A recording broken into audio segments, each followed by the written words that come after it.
There was never a reason to lock the doors on Westwood Drive. That was just the kind of neighborhood it was. Sun-baked sidewalks, neatly trimmed hedges, and neighbors who knew the names of each other's dogs. For over a decade, Pastor Robert Skoman had lived at the end of that quiet street in the Arizona suburbs. And if you asked anyone within a 5-block radius, they'd all say the same thing. He was a good man, a godly man. But that illusion shattered just before dusk last Friday, when flashing red and blue lights danced across the stucco walls of his home. By nightfall, a body had been wheeled out in a black bag, and the word that rolled through the neighborhood like a sandstorm was murder. Robert Skoman was dead, and no one, not the police, not the press, not even his own family, could explain why. The first to notice something was wrong was a neighbor, Mike Anders, who lived just one house over.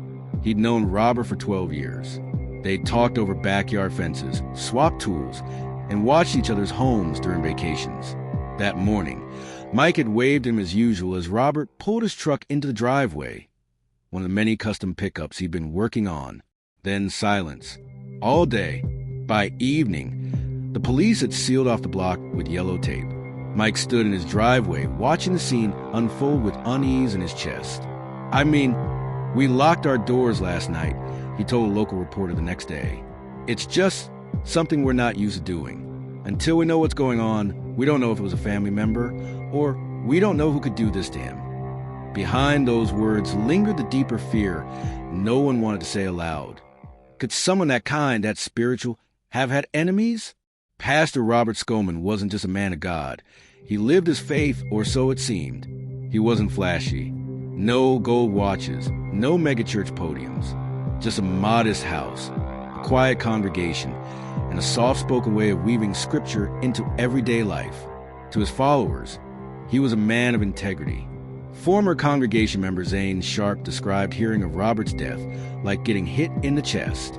"My heart just dropped. It dropped to my core. Like, what a sweet guy, a pastor, too."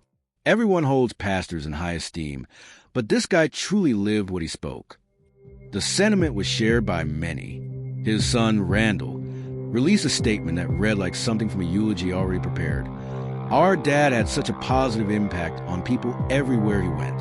We will miss the loving guidance and patience, the happiness he showed just getting to walk around an airport getting his steps in." But beneath the grief and reverence was a gaping void. No one could explain the why. The police, tight-lipped as ever, gave the most cryptic answer of all. "We believe this was an isolated incident. There is no threat to the community." An isolated incident.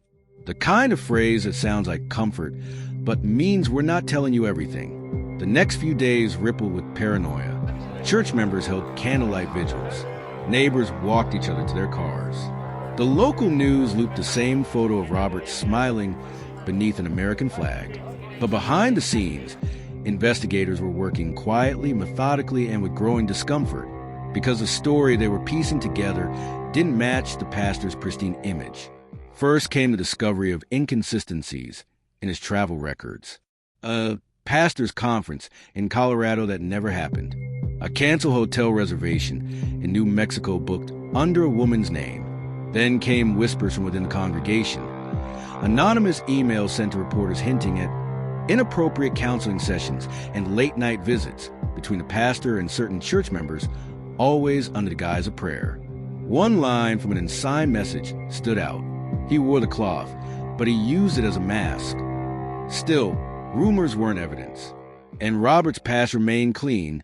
No criminal record, no known enemies.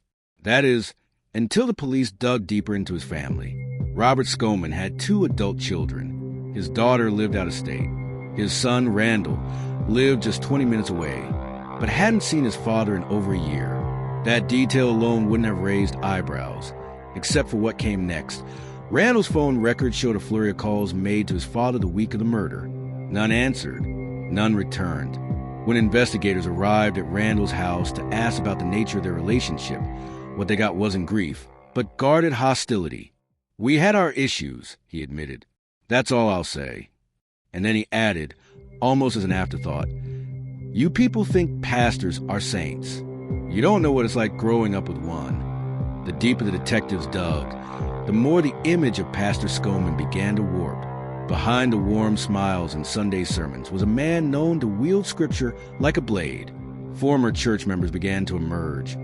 Quietly at first, then in clusters, people who described feeling emotionally manipulated, spiritually gaslight, even controlled. "I told him once I was questioning my faith," one woman recalled. "He didn't pray with me. He told me doubt was a sin, that I was opening a door to Satan." Another former youth group member, now in his 30s, recounted being pulled aside after a meeting and accused of spreading sexual impurity for simply hugging his girlfriend in the church parking lot. "It wasn't guidance," he said. "It was judgment, all masked as righteousness." And yet, none of it explained his violent death. Not until a single piece of evidence shifted everything.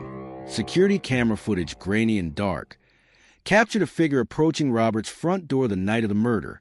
The figure was cloaked in a hoodie, walking with the confident, unhurried stride of someone who knew they belonged. Investigators couldn't make out a face, but they didn't need to. They recognized the posture, the gait, and when they compared it with DMV footage, it matched Randall Skoman. The arrest made headlines. Pastor son detained IN father's homicide. But the truth wasn't so easily digested. During interrogation, Randall remained calm, not defiant, not broken, just relieved. He wasn't the man you all think he was, he told detectives. He used God to control everyone around him. He used it to hurt people, including me. In his confession, Randall painted a portrait of a home ruled by religious fear, of being punished for questioning verses, of being called anointed and chosen until he stepped out of line, then labeled unclean. As a child, Randall had begged for love and received sermons instead. As a teen, he had confided his sexual confusion and been told it was a test from Satan. "I buried everything," Randall said. "I let the world believe he was a saint, and I carried all the rot he left behind." But eventually, something snapped. The night of the murder, Randall claimed he hadn't planned to kill him, just to confront him, to say, finally, what no one in that church dared to say out loud.